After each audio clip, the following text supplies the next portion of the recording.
Thank you for joining me this evening. You are with the Citizens Advisory Board for STANCOG. If you can summarize that for me, what does that mean?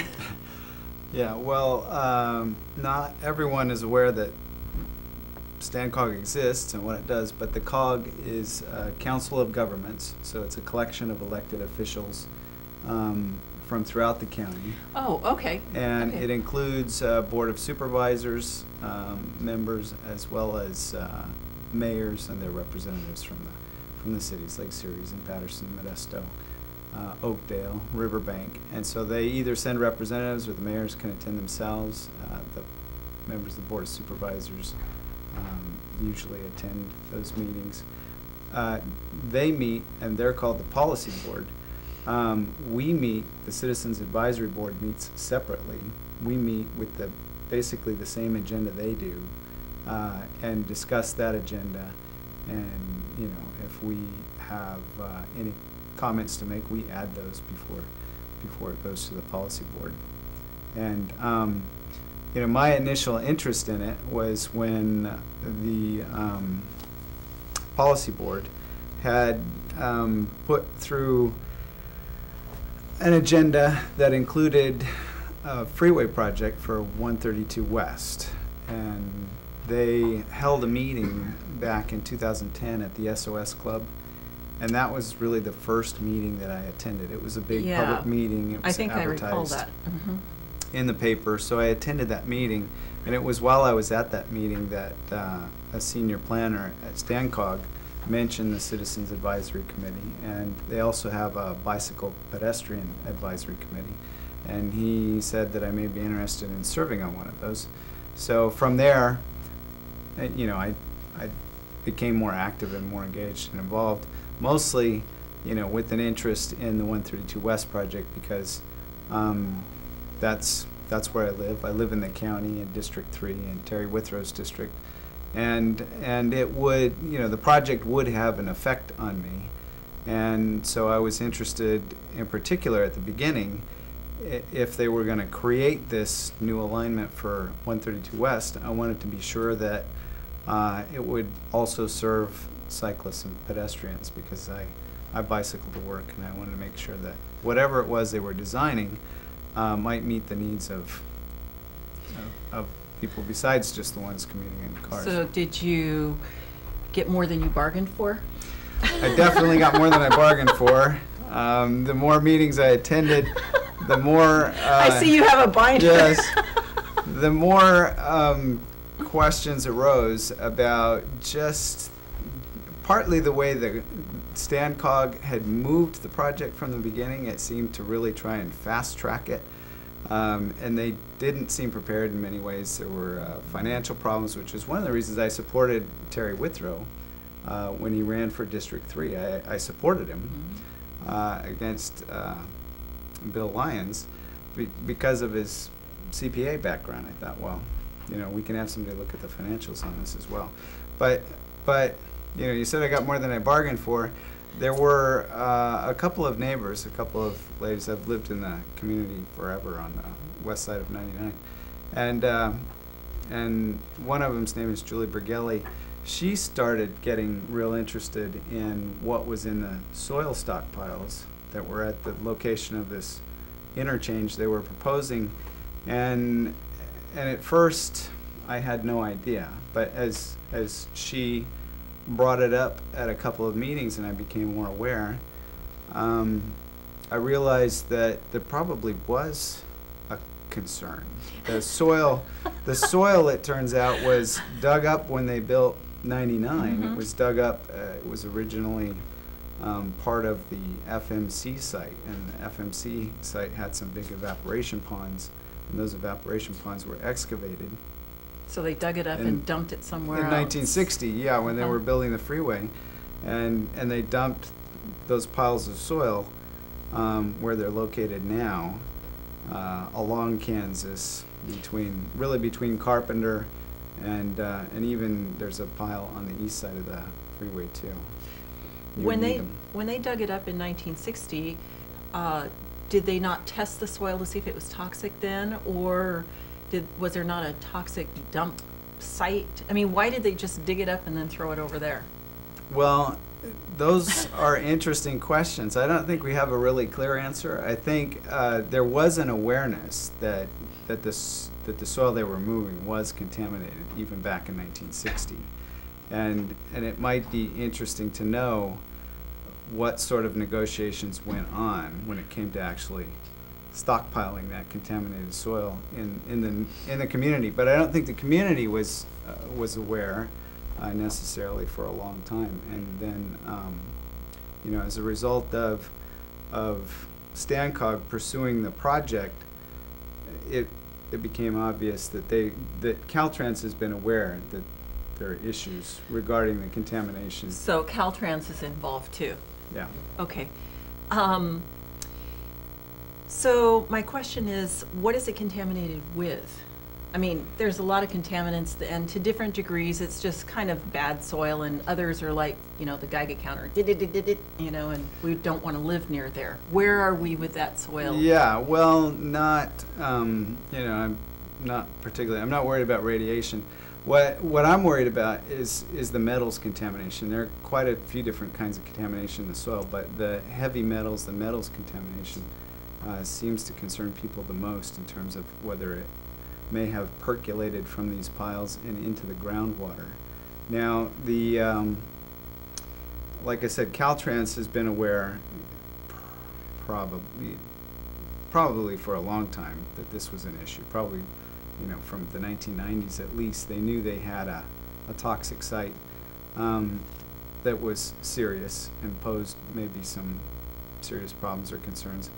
But the geologist that has been working on this for a long time for Caltrans, Richard Stewart, he's a geologist, he has been insisting more or less the whole time while he's been assigned to this that the contamination that's found in the groundwater, there are 8 groundwater monitoring wells on the site now, and he claims that any contamination that is found in the wells is is migrating there underneath the soil from the original FMC site, which is fairly nearby. I mean, you can... So it's migrating underneath, it's not coming from it's stockpiles? Not percolating straight down from the stockpiles. That's what Caltrans' own geologist has been claiming and now more or less trying to prove through testing is that... Now that's Caltrans geologist. Does Stanislaus Caltrans County have a geologist that's looking into this as well?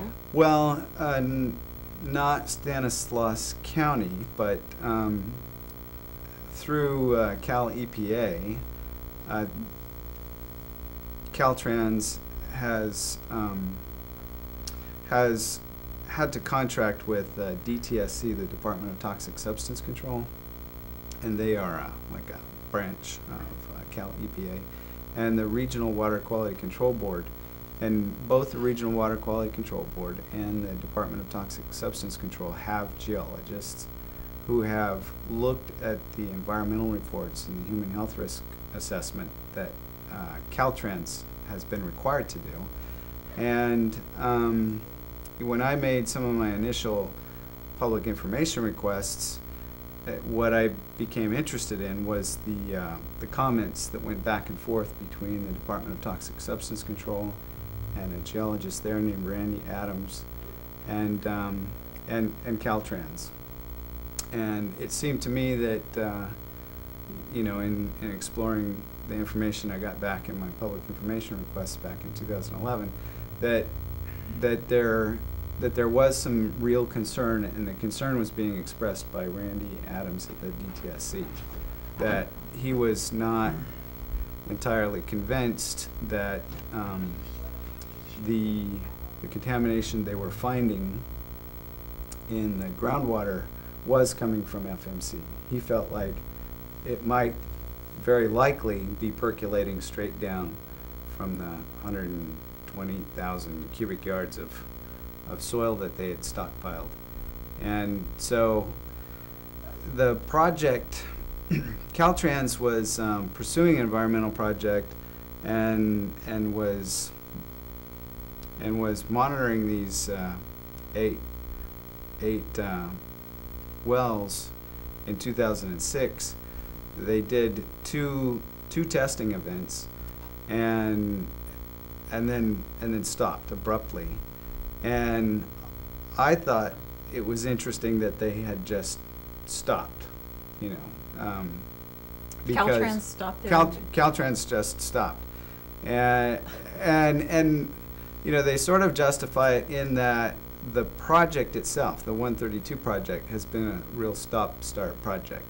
You know, occasionally it pops up and people become aware that there's some interest in doing something different with 132, and then something interrupts that process anyway.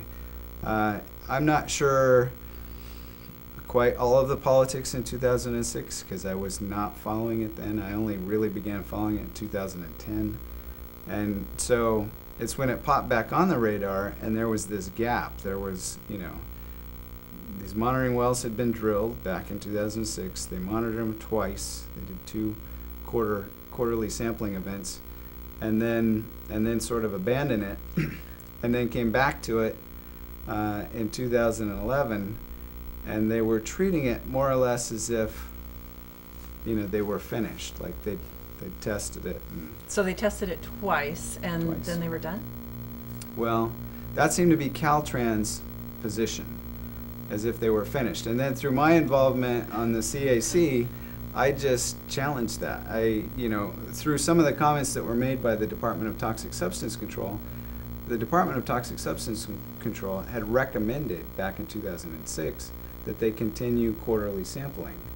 And I just thought that, you know, if you go to the trouble to drill these monitoring wells, it just seems like good science to continue to monitor them and see if, I mean, Yeah, they're called monitoring wells. Yeah, if they don't monitor them, then they're just wells. Right. Well, then they had this big debate with me at a lot of the meetings that, you know, they maintain the monitoring wells, but they don't monitor them. You know, it's like, well, what's the point of maintaining them if you don't ever monitor? And through a pretty big effort, a lot of neighborhood community people showing up at the meetings with me, we got the policy board and the agencies, the DTSC and the Water Quality Control Board, basically to insist that Caltrans go back and start monitoring again with this big 6-year gap in there. And so they have. Okay, so what did they find recently compared to 6 years ago? Well, Is it still seeping over like what they were saying from the original FMC site, or have the heavy metals levels gone up? the information that I have, when you look at 2006, and the reason my concern started to increase when the more I looked at the numbers was that back in 2006 when they did the 2 monitoring events, the second monitoring event showed higher levels fairly consistently on some of the metals contamination, including chromium. And I thought, in some cases, you know, at some wells, I think it was monitoring well 5 and monitoring well 6, the chromium levels had like doubled, you know, in just a 3-month period. And I thought, well, you know, if you only did the 2 sampling events, if these numbers are doubling in that short a span, you know, what would happen over a span of 6 years? Right. You know, Red flag. Yeah, I just sent up a red flag. I thought, you know, I don't know a lot about geology and I don't know a lot about groundwater, but I just see numbers doubling, you know, from one sampling event to the next, and I have to ask myself, have they been doubling ever since? Or, you know, does this fall within a range, maybe a seasonal range? But they hadn't done even 4 quarters, so you couldn't really see what a seasonal range might be. So do you have the tests back from recently? So or? the latest tests that we have back are from March, the March sampling event, and A year ago? Almost a year it ago? would be almost a year ago. And those results were given to us back in, I think it was very end of July, like July 28 or July 29. Oh, so they were real quick to get you those. Yeah, and you know, I was Oh my pushing gosh. for a quick turnaround on the testing, Yeah. but quick turnaround was not their style. So they hold on to information for a very long time.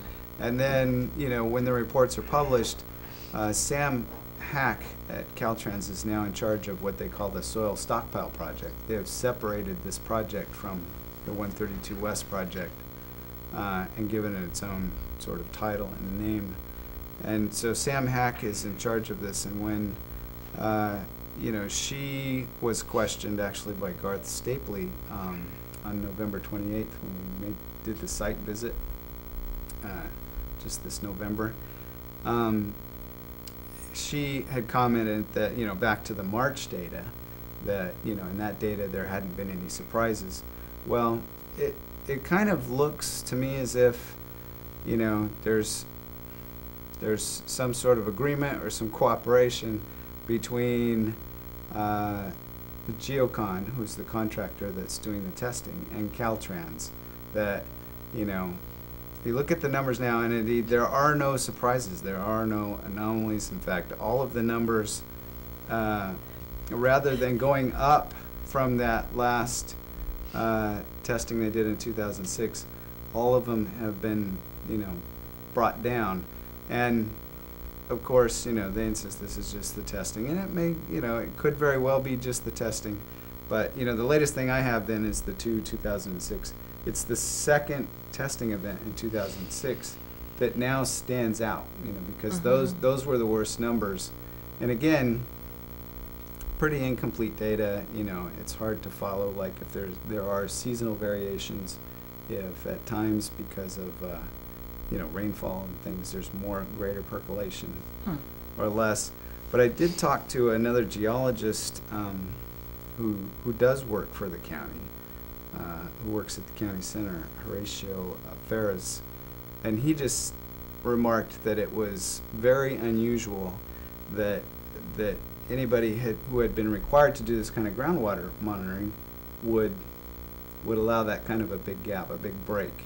And he said, you really are minus a lot of data, a lot of information, and it is hard to tell 6 years. what might have been going on during that period and how much variation there could be.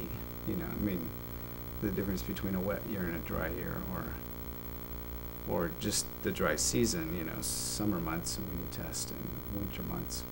Well, speaking of percolating and November 28th and water, you were out there on November 28th and it was coming down rain. And we were out in the rain, yeah. Besides percolating down, it seemed like there was something else percolating up and running off into the storm drains. Tell us a little bit about that. It was just the surface water runoff, and these are big piles, so they're elevated. It's a pile, and when rain. How high is it? Is it like 5 feet or 25 feet? No, it's probably in the range of like 20 feet, 20, 25 feet. So we could see them if we drove past them. We could see them. Yeah, okay.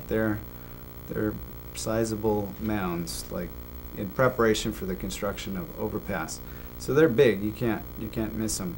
But because they're elevated, when rainwater hits them, it runs off. It naturally runs off, and it runs off, on one side to the south into a neighborhood.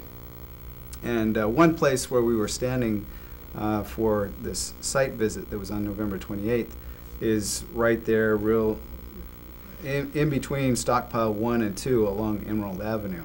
And it was raining hard enough during the site visit that you could see the water running off of stockpile number 2, which is the largest, and sits just immediately next to Emerald Avenue.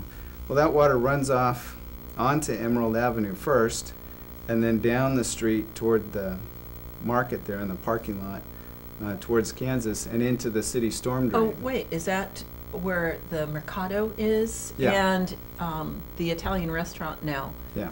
So that's right where there. you're talking about? That's what I'm talking about, right there. Yeah, it runs into a city storm drain right there, and it was running in there during the site visit, and I asked the geologist, the DTSC geologist, Randy Adams and Richard Stewart for Caltrans, they attended, they were there, and I believe his name's Stephen Meeks for the water board. Just can we walk over and take a look at this? Here it is.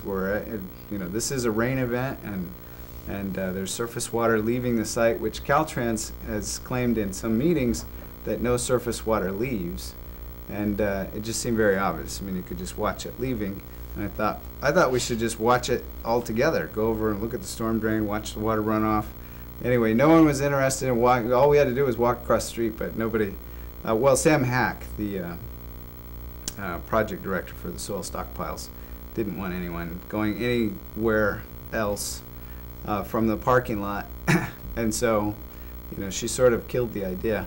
But I've continued to question the surface water, because the surface water was not addressed at all in the human health risk assessment that was done back in 2009. There was no mention of it. You have a lot of paperwork with you.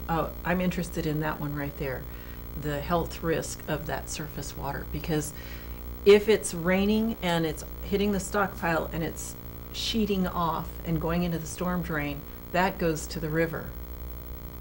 Yeah, I just found it ironic that here I was with all these geologists, and none of them would acknowledge what, even my kids know, they have these things on the storm drain that says, you don't put anything down there because it threatens the health of the rivers, runs into the rivers. And I feel like Caltrans is just, in a lot of ways, they've just been sloppy about the way they manage this site, which makes me question a whole lot more. This site has been, contaminated soil has been sitting there since 1960s, and FMC, the FMC site has removed a lot of the soil for the same contamination issues, and here right in my neighborhood sits this giant pile, and it's like, why hasn't that been removed? If they had to remove soil from the FMC site, here are these 3 giant piles where surface water runs off during rain events, and no one has ever tested that surface water as it runs off. TSC that was going to be my tested it. next question, if anybody's tested that. No, it's never been part of any of the sampling events. And it raises other questions about how they manage surface water. Like I said, there along Emerald, it's pretty obvious there's no control over the water that flows off there from Stockpile 2. But Stockpile 2 is graded so that it so that a lot of the surface water in a rain event runs down underneath the Kansas overpass, down along Highway 99. Mm-hmm. And that water that comes from, it would be sort of the eastern end of Stockpile 2, is pumped up on the east side of 99 near Stockpile 3. There's a third stockpile that sits on the east side of 99, sort of behind Burnside Auto Body. Anyway, when that water comes back up, Caltrans claims that it stays in a basin there on the east side of the freeway. But, I've, as best I can from places where it's legal for me to have access, I've watched them pump a lot of water. There's an open ditch right along Kansas that carries that water for a little while. Anyway, and it's a large volume of water, but it disappears through.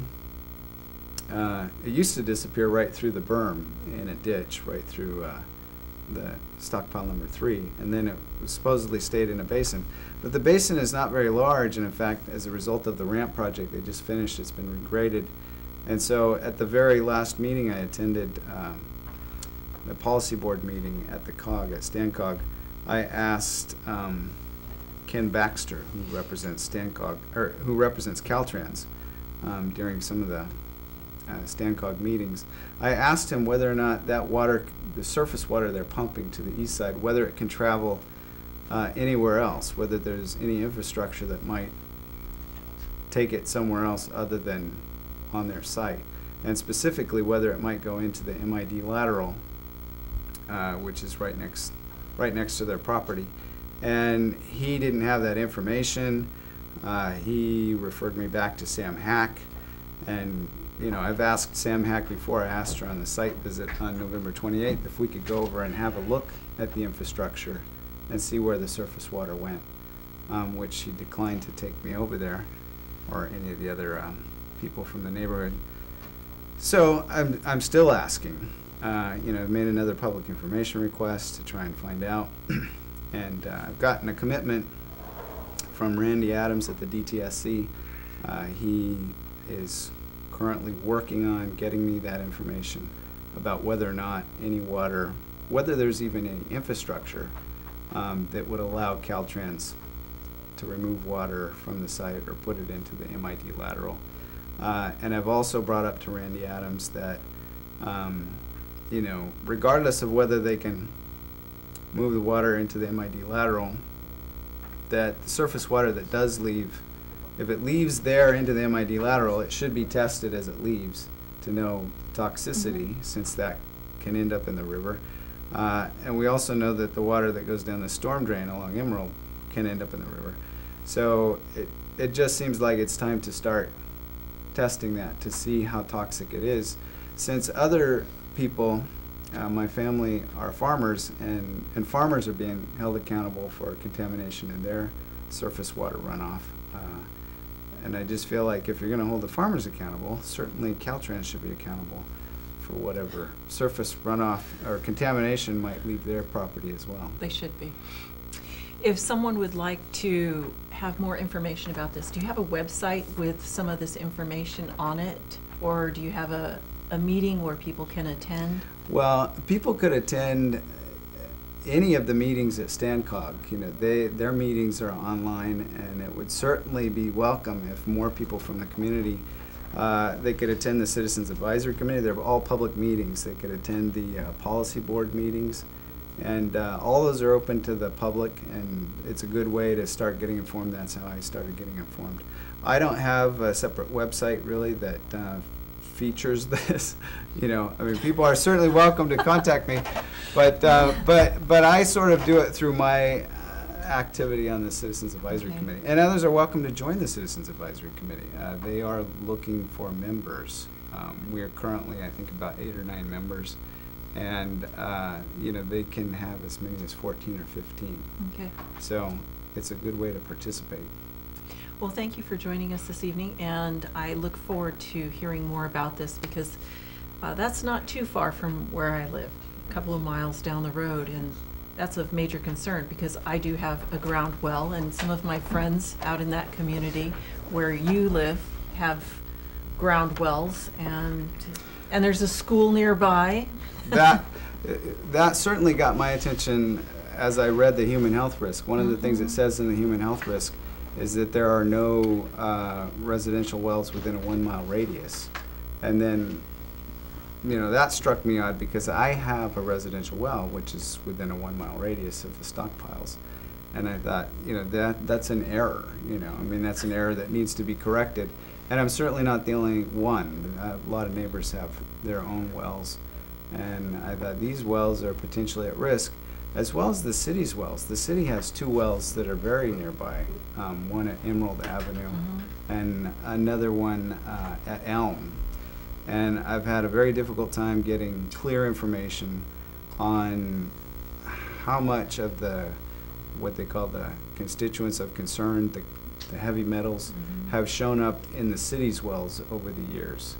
And you know, it's been frustrating for a lot of reasons, but some of it is just, I feel like the human health risk need that they did back in 2009, it just needs corrected. You know, it needs to show that there are people using wells within a 1 mile radius, and the DTSC made comments that you know, about the prospects of a hypothetical well groundwater user in the area. And it's like, to me, they're not hypothetical. You know, that's my family. It really does exist. Yeah, we do exist. And one of the other things that concerns me is that, you know, they test very shallow groundwater. They test where they first reach groundwater at about 35 feet below grade. And DTSC in their original report, this again was Randy Adams, their geologist, recommend that they test water deeper than that, at say 70 or 80 feet, the depth of a residential well, or 70 to 100 feet. And that too has never been done. They never developed any deeper monitoring wells to show the level of contamination at a depth where people actually consume the water. So, well, I'm going to spread the word. I see wish if I can they'd get do that. people out there and come to the Citizens Advisory Citizens Committee. Advisory Committee meetings, as well as the Citizens Advisory Committee meetings, are good because you get a preview of what will be on the agenda for the next policy board. So you can, I mean, that's kind of what I do. I mean, that I feel like is preparation for what will be discussed at the next policy board member, and you can just be, or at the next policy board meeting, and you can just be more informed before you go. Well, thanks for joining me.